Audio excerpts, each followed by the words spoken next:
Nchi ambayo haina kiongozi, unapokaribishwa Ikulu, huna budi kupandisha bendera yako mrembo. Nipandishe bendera yangu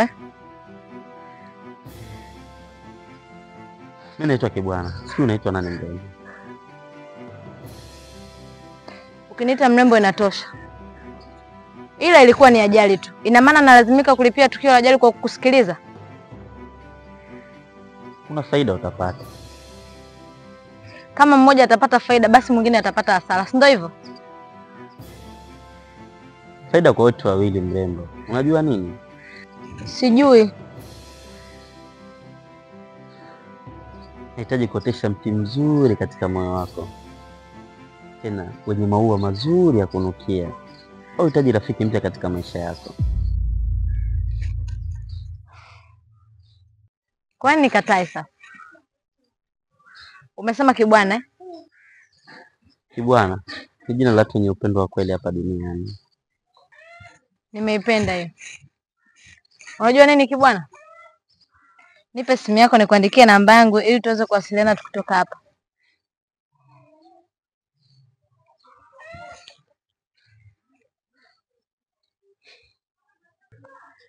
Huku na tabasamu yani.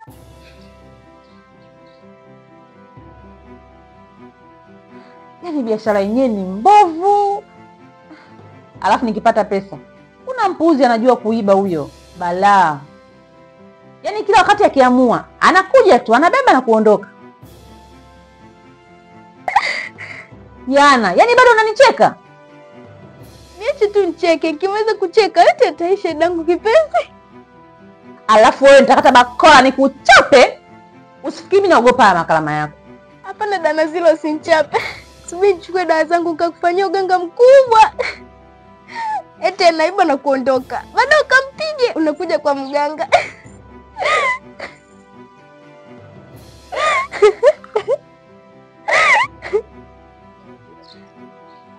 Lakini unipigie kishafika usiku. Si unajua mchana anakuwa na mesha nyingi sana. Maisha haya. Kwani unajishughulisha na kazi gani? Wizi tu mdogo mdogo. Wizi? Ndio. Acha bwana. Salamu zangu utazipata. Nimekwambia nipigie muda gani? Usiku. Sawa, utanicheck basi mimi naenda. Jinsi ulivyo mzuri. Natamani nibaki naye hapa hadi asubuhi.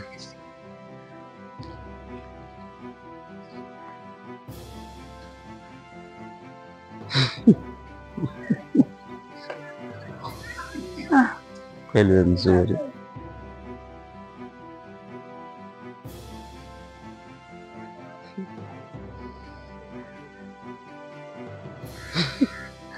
Sasa ngoja nimtumie message nimwambie wewe mzuri.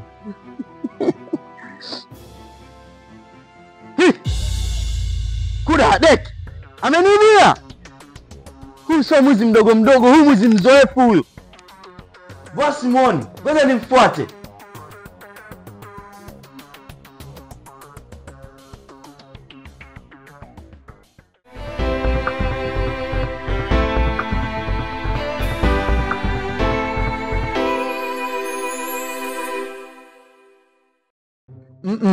Kibwana, ngoja kwanza. Kwa unataka kuniambia ni binti mrembo lakini mwizi? Usiseme mwizi, utakuwa unamshushia hadhi yake. Sema professional mwizi. Kwa hiyo mzee ukajiona umeopoa mwenyewe. Sasa mbona unanikejeli? Sikukejeli, umenielewa vibaya. Najaribu tu kuvuta taswira. Kwa ninavyokufahamu ndugu yangu mie. Nakwambia yule binti ni mwanga. Tena aliniambia kabisa anafanya kazi ya wizi mdogo mdogo. Chajabu sikuamini. Baada ya muda kidogo akaniaminisha. Ila inauma sana. Kwa hiyo hata ile simu yako imeondoka. Bujo. Mbona kama mpagawa hivi? Mpagawishwa na nini? Yaani hamwezi kuamini kabisa. Yaani leo ndo siku ambayo nimekutana na atakaye niua. Atakaye kuoa? Atakaye niua. Naongelea kifo hapa. Kumekucha. Kumekucha? Sio kumekucha, kumekuchwa. Hamjui kama tumeisha?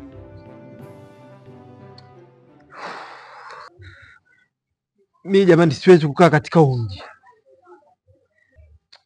Mimi mwenzenu najuta kutabiriwa kifo.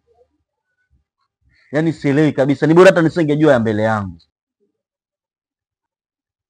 Hapa maisha yashakuwa ya shida. Mimi nina wazo. Turudini kwa Yana tukamuombe abadilishe huu utabiri wake. Nendeni nyie, yaani nijipeleke aniue, alafu nikishakufa nyie mnakimbia. Hakuna hiyo. Yule binti kile nilipojaribu kumkwepa, namkuta huyu hapa kasimama mbele yangu. Ana kipaji huyo. Kipaji cha kuimba? Cha kuimba? Wizi. Yaani kanikwarua kila kitu. Simu, pesa. Nimetembea kwa mguu kutoka huko mpaka hapa. Leo nyote mmeibiwa. Tatizo sio kuibiwa. Kuibiwa na mtu wa roho. Hivi mnajua nilijisikiaje baada ya kuonana naye uso kwa uso? Wanakuaga na sumaku wale. Yaani mwili ukafanya zii, masikio akafanya zii, nafsi ikatapatapa kama kitenesi kinavyodunda kwenye mashimo. Tufanyeni tuondoke kwenye huu mji. Haki ya Mungu tutakufa kweli.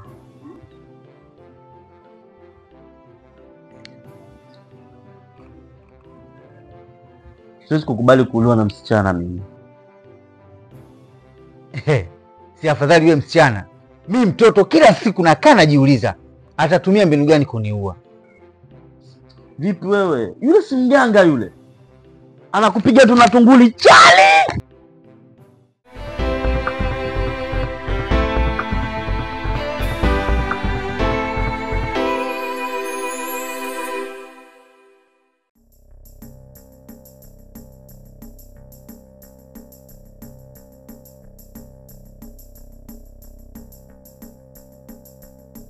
Wewe hapa kiruhusiwi kisu. Mimi ndo mfalme. Unafikiri nimekuja kufuata dawa zako na masharti? Unataka kuniua? Hicho ndo kitu pekee kitakachoniweka huru. Namaanisha niishi kwa furaha na amani. Kifo changu mimi? Kifo chako wewe.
Mimi sio kikatuni chako kibwana. Sio katuni. Sasa kwa kuwa umecheza na hisia zangu, sina budi kukwambia buriani. Wewe. Hii ardhi sio salama kwako kibwana wangu. Maana italoa damu yako.